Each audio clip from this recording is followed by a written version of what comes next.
सीखा, सीखना to learn, गैर, पराए, अदर्स। जो दूसरे होते हैं उन्हें गैर कहते हैं। अपनाना, सीखना, मिलना। तो इसमें कवि कह रहे हैं जो जिससे मिला सीखा हमने। हमारे भारत देश के वासियों की विशेषता होती है, जो हमें कुछ भी बताता है, जो हमें सिखाता है, हम सीखते हैं। हमारे मन में सीखने की भावना है। हमने विदेशियों से अनेक पाठ सीखे, उनसे हमने कलाएं सीखी, उनके ग्रंथों को हमने अपनाया, सब कुछ हमने सीखा। गैरों को भी अपनाया हमने। हम अपने देश के वासियों के साथ साथ जो विदेशी हमारे देश पर आक्रमण करने आए थे, डच, हूण, यहूदी और उसी प्रकार से मुगल, जो अफगानिस्तान से आए थे वो, और अंग्रेज, ये सब हमारे देश पर आक्रमण करने आए। ये सब विदेशी थे, दूसरे देश के निवासी थे, फिर भी हमारे देश पर आए तो हमने उन्हें अतिथि के रूप में उनका स्वागत सत्कार किया, उनको पूजा, उनसे हमने बहुत सारे अच्छी बातें सीखी। हमने उनको भी अपनाया, उनको भी हमने अपने में ही मिला लिया। हमने उन्हें कभी अलग दृष्टि से देखा नहीं। और मतलब के लिए अंधे होकर, अंधा यानी ब्लाइंड, जिसको दिखाई ना दे।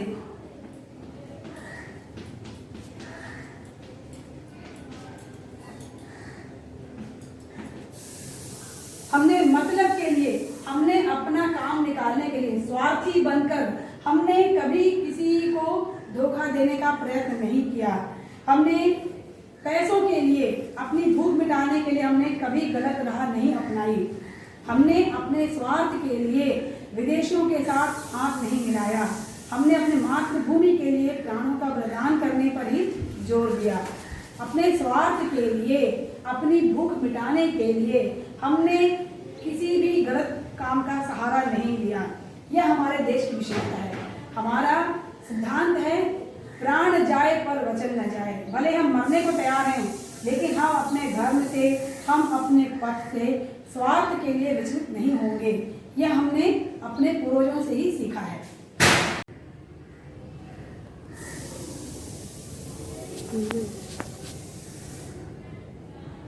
अब हम तो क्या सारी दुनिया से कहती है, हम उस देश के वासी हैं, हम उस देश के वासी हैं जिस देश में गंगा बहती है।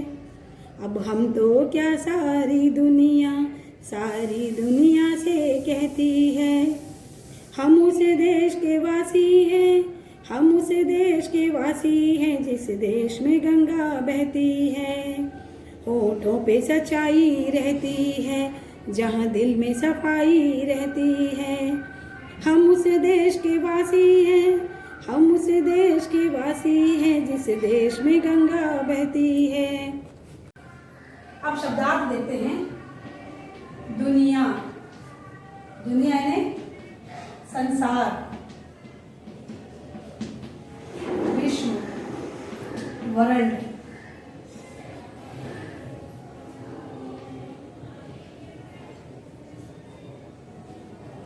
अब इसमें कवि कह रहे हैं कि हम भारतवासियों के महत्व को सारी दुनिया के लोग जान चुके हैं। यहाँ पर अनेक देशों के लोग, विदेशी लोग आक्रमण करने के लिए आए और यहाँ की संस्कृति सभ्यता के दीवाने बन गए। यहाँ आकर सब कुछ उन्होंने सीखने का प्रयत्न किया। अब ये विदेशी अपने देश जाकर यह बताने लगे हैं कि भारत देश के जैसा कोई अन्य देश इस पृथ्वी पर, क्या इस संसार में ही कहीं नहीं है। ऐसा देश बहुत ही भाग्यवान देश है। ये हमारे देश के बारे में लोग कह रहे हैं। कहते हैं अब हम तो क्या सारी दुनिया से कहती है, हम इस देश के वासी हैं जिस देश में गंगा बहती है।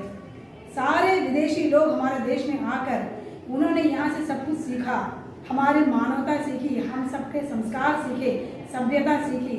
सब कुछ सीखकर देश के अन्य लोगों के पास जाकर अन्य देशों की सैर करके वे ये बताने लगे हैं कि भारत देश जैसा देश कहीं और नहीं है। क्यों? क्योंकि हमारा देश जो है इस संसार में ही सर्वोन्नत है। होठों पे सच्चाई रहती है, जहाँ दिल में सफाई रहती है, हम उस देश के वासी हैं जिस देश में गंगा बहती है। हमारे मन में सत्य की भावना हो, हमारे मन में स्वार्थ की भावना न हो, निस्वार्थ की भावना हो, और मन में सफाई हो, स्वच्छता हो, दूसरों के प्रति प्रेम, आदर, सद्भाव, परोपकार की भावना हो। और इस प्रकार की भावना हमारे मन में होगी, हमारे होठों से हमारे मुंह से सच्चाई ही निकलेगी।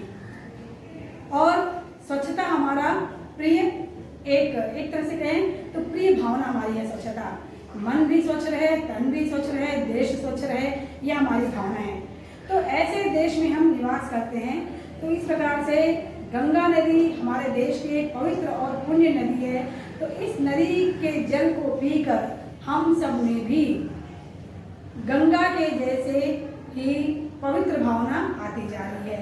इसलिए हमारा कर्तव्य है कि हम अपने देश का नाम आगे बढ़ाएं, जग सिर मोर बनाएं भारत।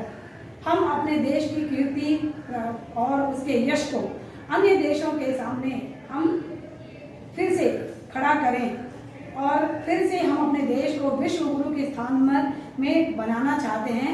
तो हम सबको भी सद्भावना, परोपकार, त्याग, प्रेम, समर्पण और सच्चाई, इन सब भावनाओं को स्वीकार करना पड़ेगा।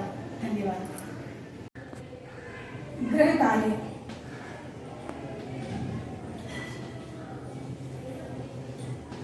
कठिन शब्दों को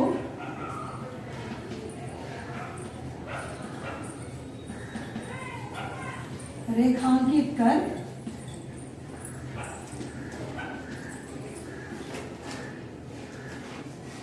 अर्थ लिखिए।